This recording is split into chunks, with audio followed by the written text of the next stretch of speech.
So in client attraction, we're really dealing with three issues. But we're going to move on to the first one soon, but not immediately, because it's actually the least difficult of all three. So one is opportunity, right? Where are they? What are the sources of clients? How can we get to them? Access and clarity about who we ought to go after that we should be matching ourselves up with, because your client that's best for you is probably not the client that's best for me, vice versa. Okay? So opportunity is one set of issues. Methodology is the second set of issues. How do we position ourselves? Then how do we market to these people ourselves? How do we actually sell to them once we've got a situation with them? And what we've been talking about all morning, how do we manage them once we get them? The third thing then is really ideology. Right? And that's the least concrete, practical thing we can touch. And yet it has as much to do about our success in getting clients as really anything. So there is the belief system you have about yourself, right? And that gets into what am I worth? What should I be getting paid? How adept am I? How skilled am I? How ready am I? How qualified am I? That belief system. Then there's a belief system about clients. Okay? Are they all cheap? Are they all dumb? Are they difficult to get? But the belief system we have about clients. There's the belief system we have about the business in general. And there's a belief system everybody has about money. Okay? The latter, by the way, which we'll talk about a little bit tonight in a bonus session, most people's beliefs about money are unhelpful rather than helpful, because most of them have been taught to you and implanted in you by people who don't have a good relationship with money themselves. And so you got what you get, right? All of these are important. So if you look at page 102, here's one of the biggies. How dare you consult, write copy for clients who are a lot more successful than you are. Right? So, like one of my very good clients, been with them for many years, almost since the beginning. So Greg Renker and Bill Guthey at Guthey Renker, the company does about $1.8 billion a year. Not even as a couple, divided. They each have a lot more money than I got. Right? They build an enormously successful company. So how dare I tell them what to do and take money from them? Right? So this is really in the way of a lot of people. So first, you never want to underestimate the stupidity of the successful. Okay? So one of the richest clients I have, last year, twice at my house, he walked through the front door. Okay? So he walked through the screen door once and ripped the whole screen out of it. And in the winter, he walked through the plexiglass and knocked all the glass out of the door. Okay? I mean, he's just easily distracted. Okay? The secret reason why there aren't more rich people is because poor people think there's something special about rich people that they don't have. If you took all the poor people and had them go spend a week with rich people, there'd be more rich people, because they'd walk out of the room at the end of the week saying, I can't even believe these people are as dumb as they are. Okay? We got a guy right now to track. You'll probably meet him. His nickname is Frog. Big, heavy-set guy. So Frog, I know he didn't get through high school. I don't even know if he got through junior high school. And Frog doesn't make much money, and Frog's pretty simple. Okay? However, Frog's smarter than some of my clients. Now, the main reason why Frog doesn't have a lot of money, there's two reasons. One, he doesn't care. But beyond that, he thinks there's something just unique about rich people, some gene they have that he doesn't have. He has no idea they're as dumb as they are. If he knew, he might do something about it. So you don't want to underestimate the stupidity of the successful. They're not as bright as everybody thinks they are, not even close. Secondly, there's an absence of specialized knowledge and marketing knowledge. To be fair, nobody's good at everything. Okay? So again, the CEO of Weight Watchers, I'm sure, is very good at being a CEO, but he doesn't know how to get a fat person to a meeting. Okay? So specialized knowledge is really the issue here. So if we jump for a second, so here's page 104. So presidents are dependent on people who aren't presidents to become presidents. Okay? So what Carville and Rove, one's the satanic opposite of the other politically, so what Carville and Rove know how to do is direct marketing. They understand demographics, they understand lists, they understand direct mail, they understand how to do direct marketing. The presidents that they made possible probably can't even spell direct marketing. Right? So who's more valuable to who? Right? There's a guy by the name of Ken Cragen. If you don't know him, Ken Cragen had a big career as a talent manager. And neither Kenny Rogers nor the Smothers Brothers would exist without Ken Cragen. My guess is, certainly Kenny made more money than Cragen did, and my guess is the Smothers Brothers made more money. So Donald Trump, I assure you he's richer than Burnett or his chief negotiator and lawyer, George Ross. But he ain't possible without George Ross. George has negotiated, done all the contract work, closed every deal from beginning to now. You see him a little bit now because he's on the Celebrity Apprentice every once in a while. But generally speaking, he's invisible. Right? But he's pretty important. So here's this list.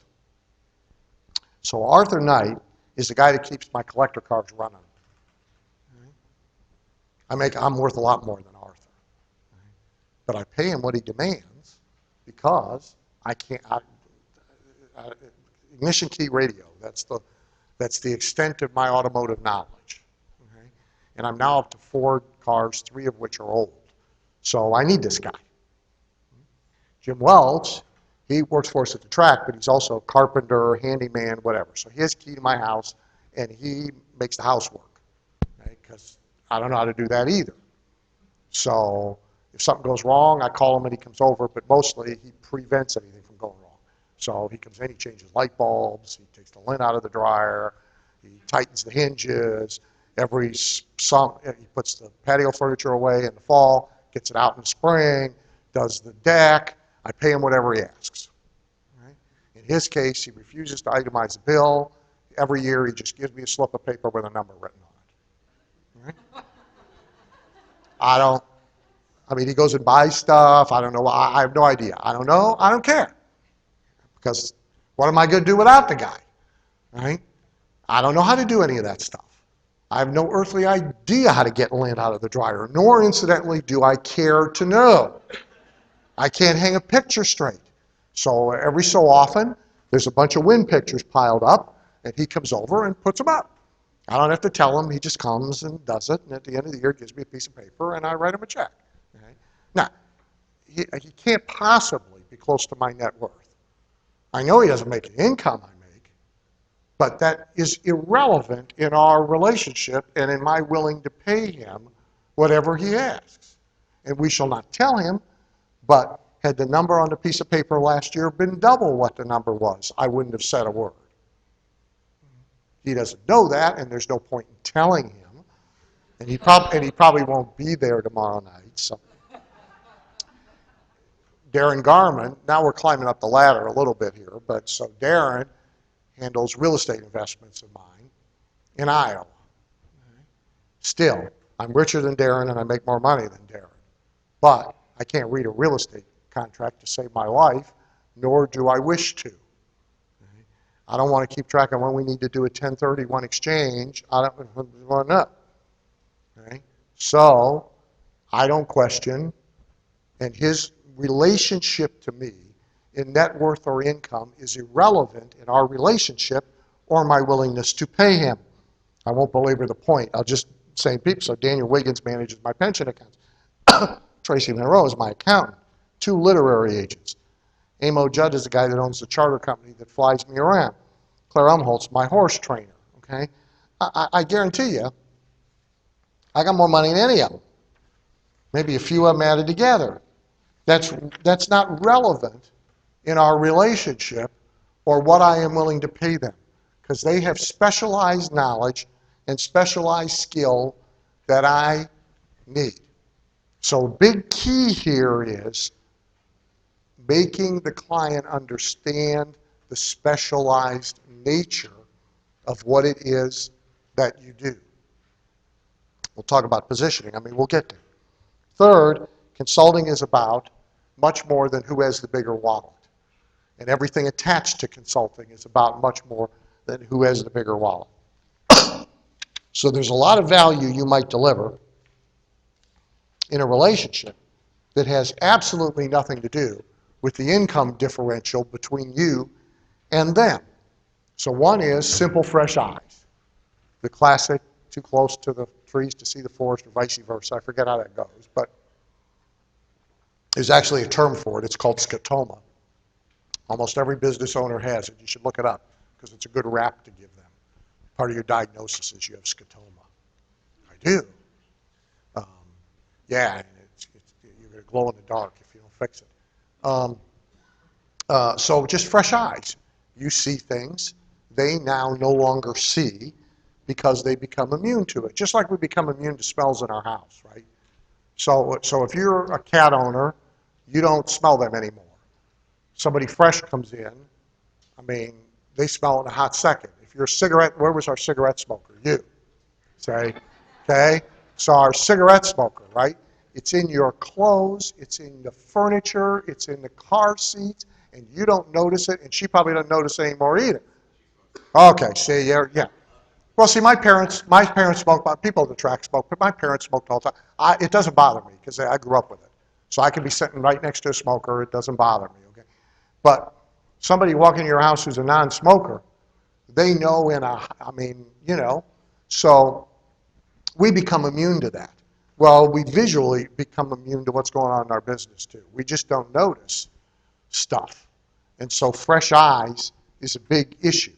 They don't notice that they haven't updated that brochure in 18 years and the photographs in it look like they're from the 1950s. They don't notice because that's their thing and they're immune to it. Dumb questions. The asking of dumb questions is enormously valuable. Not just smart questions, dumb questions. Hardly anybody gets asked, well, why do you do that? Well, why do you do that? Well, by the time you get to the third, why do you do that, by the way, most of the time they can't defend what it is they do. They don't know. I don't know why we do that. You know Zig's story about the ham? How many don't know the story about the ham? Raise your hands if you don't know the story. I got to do it because it's useful to you. So you want to memorize it. You want to be able to tell it. I'll just tell the short version. You then go build an embellished version. So, and it may not be Zig's, but Zig told it enough that it's Zig's. So the story about the ham is that the daughter now is making holiday dinner for the first time, and everybody's going to be coming over, right? And she is getting ready to cut the ends off the ham to put it in the pot, and people there object, why would you cut the ends off? And she says, well, you always cut the ends off. Well, what do you mean you always cut? Well, Mom always cut the ends off. Well, that doesn't make any sense. So they get on the phone and they call Mom, why do you cut the ends off? And she says, you always cut the ends off. Well, why do you cut the ends off? Well, because Grandma always cut the ends off. So they get on the phone and they call Grandma, right? Why do you cut the ends off the ham? Which is, I cut the ends off the ham because I only had one small pot and the thing wouldn't fit in it. I don't know why anybody else cuts the ends off the ham. So for 2 generations, everybody's cutting the ends off the ham because that's what we do, right? Well, there's a lot of that in business. So if you ask like 3 dumb questions in a row about anything, you'll get to the point they can't defend it. And then that's kind of interesting because there may be opportunity there to do something better. Forced thought, just making somebody slow down and think about their business. The questionnaire. If you make them fill out the questionnaire, and it's a really good questionnaire, many will say to you, just filling out the questionnaire was valuable because it made me think about what I'm doing in my business. They don't stop and think. They show up every day and they're just doing, right? So forced thought, their interaction with you, make them defend ideas. So as I said, every business and every business owner has this secular religion that they believe about their business. It works just like a real religion. It's got 10 commandments that can't be broken. It's got the stuff like you can't eat fish on Friday or you'll go to hell until we change our mind, and then you can't eat fish on Friday, but you except during Lent. And if you're Amish, you can use a cell phone in your business, but you can't bring it in the house. And so businesses have the same crap.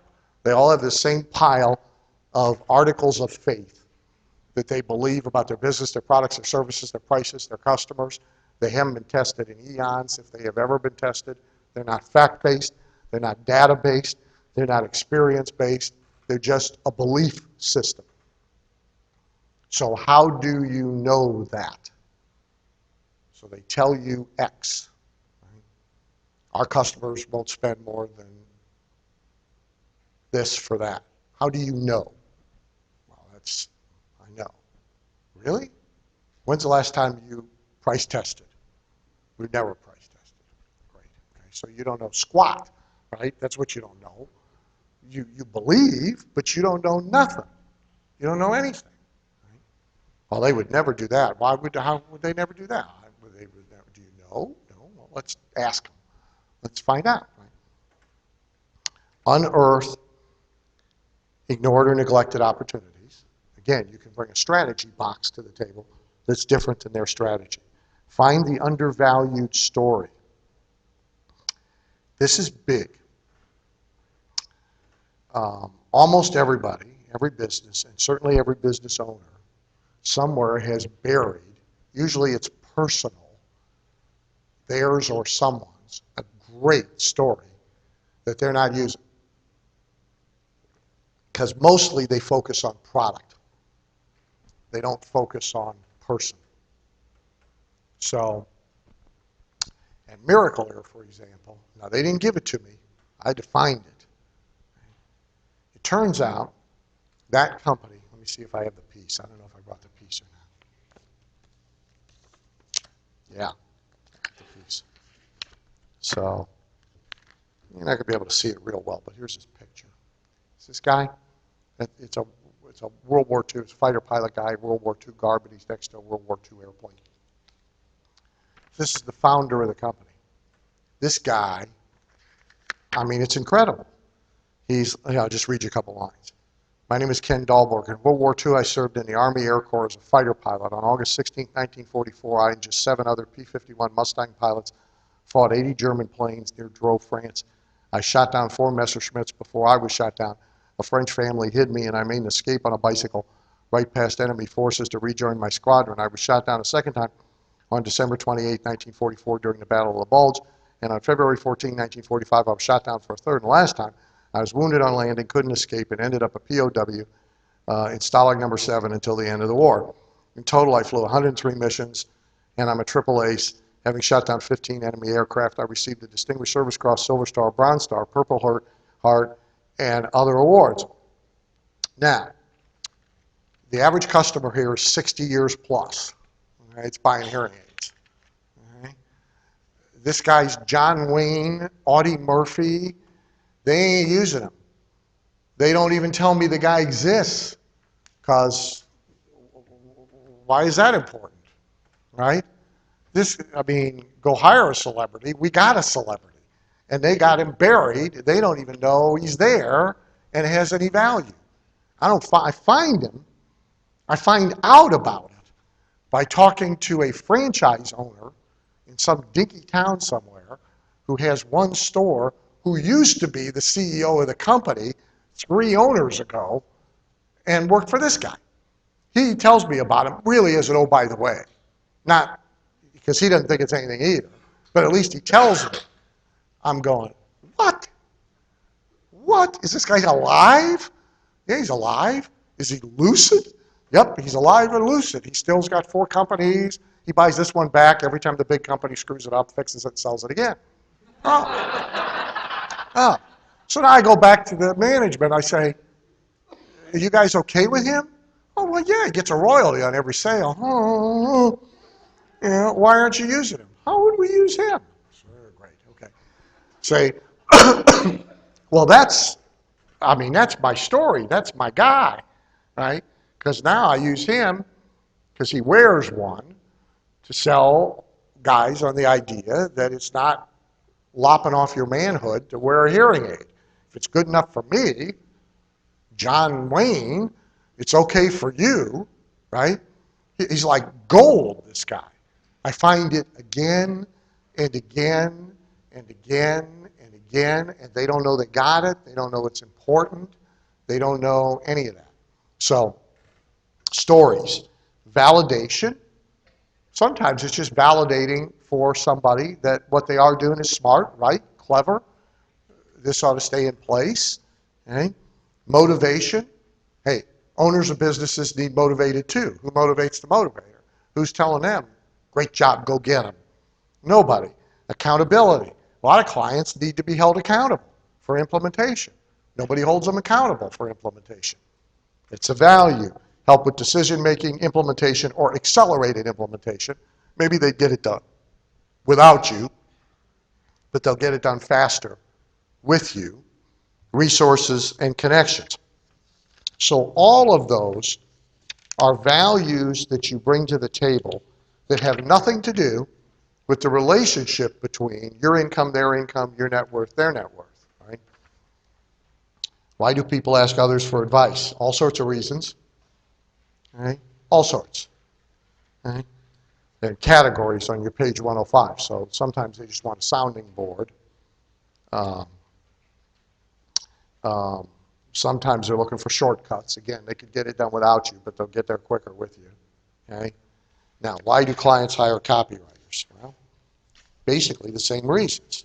So A, they have a real need, and they can't do it themselves. And they know that if they do it themselves, they'll muck it up. Okay? So even if they have big in-house, so Guthrie Ranker has all kind of in-house marketing personnel. Why they got me working on a project? Okay? Because they know if they do it in-house, they're going to get the same stuff they already got. It'll be derivative of derivative of derivative. I did a bunch of work years ago for Amway Corporation, and we sat in the boardroom, and we were talking about doing the infomercial part of it, the video part of it. Well, they got studios up there that'll make Hollywood look sick. I mean, they got great facilities. And the one VP says, no, we want you to do it all outside. Because I was talking about going up there and shooting. Why do you want me to do it all outside? He says, because if we do it, we do any part of it. We'll Amwayize it, and we'll be right back where we started from. Now, he gets like the gold star for knowing, but so they need you to do it because they can't do it themselves, right? Another one is they can't do it as well, or they can't do it as quickly. Special purpose. They got a crisis, they got an opportunity, whatever. To implement strategic plans. Okay? So if you bring them strategy they don't already have or aren't already using, you get to create work for yourself. What do you need to capitalize on this? You only need more know-how, skill, and available time than they've got. The punchline of that joke is, I don't need to outrun the bear, I just need to outrun you. Okay? If you don't know the joke, somebody can give it to you on a break. Okay? I'm time pressed. But, so, you only need more. So John Francis Tighe's quote, if you don't have this, you should like write it on your walls somewhere. It is, in the land of the blind, the one-eyed man is king. Okay? You don't even need both eyes if your client is half blind. Right? So you only need more than they got. And you need enough vision to identify opportunities that they haven't seen. That's the deal. So none of this has any relationship to I'm successful, they're more successful than I am, etc. I'm going to hold this maybe for later. So let's go to positioning. So let's jump to your page 114. Actually go, so you can jump over to 115. There's two things here I want to give you. Use Ogilvy as an example, but it wouldn't matter if we used others. So if you look at contemporary top copywriters, or you look at great advertising people who built great ad businesses. So it doesn't matter if you look at Halbert, or you look at Benzavinga, or you look at Carlton, or on down the list, or you look at Ogilvy, but I'll use Ogilvy as an example. So there's two things in this write-up about Ogilvy that are critically important. Right? The first one, I think I underlined them. Yeah. So the first one is the statement, above all other advertising people, Ogilvy advertised Ogilvy. Now, you got to get this. Okay? You got to be in the business of advertising you, not just your services. Because all services can be commoditized. The distinction and the differentiation has to be you. So everything we're going to talk about in positioning has that as a consideration. He was as much in the business of being Ogilvy as in the business of being anything else. Not in advertising, but if you look at Trump. See, Trump, anybody thinks Trump's in the real estate business is like 10 years behind the times. He's not in a real estate business, he's in the Trump business. Right? And it's a better business. Right? So you got to be in the you business as much as you are in the writing business. Because the point of differentiation is all you. This is extremely uncomfortable for a lot of people. I get that, because I didn't like it at all. My preference would actually be probably many of your preferences. My preference originally would be to be invisible, in oblivion. Nobody knows who I am. I work in isolation, and I get a lot of money handed to me through a slot for my work, okay? That would be my preference. I don't like having my picture splattered all over everything. I don't like all the self-aggrandizement. I'm over it now, okay? But, I mean, for a long time, I didn't like any of it, okay? I would much rather third-party sell than first-party sell, meaning I'd rather sell somebody else than sell me. The problem is that I don't get all the money, so I abandon that fairly early. But by preference, I'd rather do it. Okay? So I get it. Okay? I understand, probably more than you can imagine. Okay? But what works is self-promotion, self-marketing, self-advertising, making it all about you. And so I will get that now. Gee, it seems like it's all about you. Yep, you're right, because that's where the money comes from. So jump to 116 and let me talk about a clump of information. So in the beginning, so now for your beginners.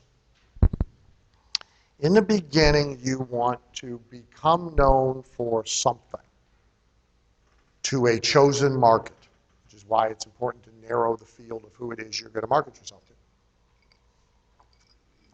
You've got to get known for something. And it's easiest to begin narrow and then go broad than it is to begin broad and go narrow, because you get lost when you're broad. So if you look at the next page, so here's sort of my path. So I started early by positioning myself as somebody who did direct response marketing. I understand direct response marketing. I'm a specialist in direct response marketing, and so I can get results. So broad would be now direct marketing for any business or sales pro, right?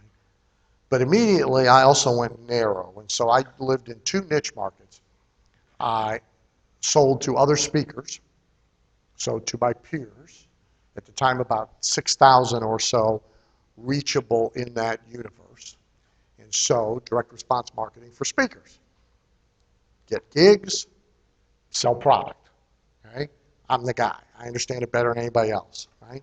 And I went to chiropractors. Now, I backed into that by accident. It's really not important how I got there at this point. I'm not a chiropractor, never been a chiropractor. I can do everything but give an adjustment. But to the right person under the right circumstances, I can give an adjustment. But I went there now as a direct response marketer to put patients in the doors of offices.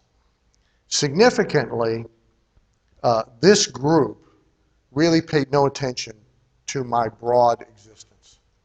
Most didn't know, didn't care.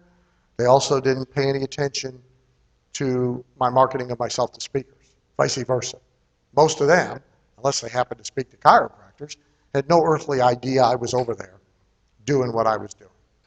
To this day, 3 years ago I was at Parker, which is a big chiropractic convention, and even though we made no attempt to convince people this, we made an attempt to convince them of the opposite. People are coming up, Dr. Kennedy, haven't seen you in a long time, okay? Because we did such a good job talking to them in their language, they just have in their head that I'm a chiropractor. Now, so let's stay over there for a second. So from there, the commonality, right, is putting the patient in the office. So it really doesn't matter now what kind of office we're putting the patient in.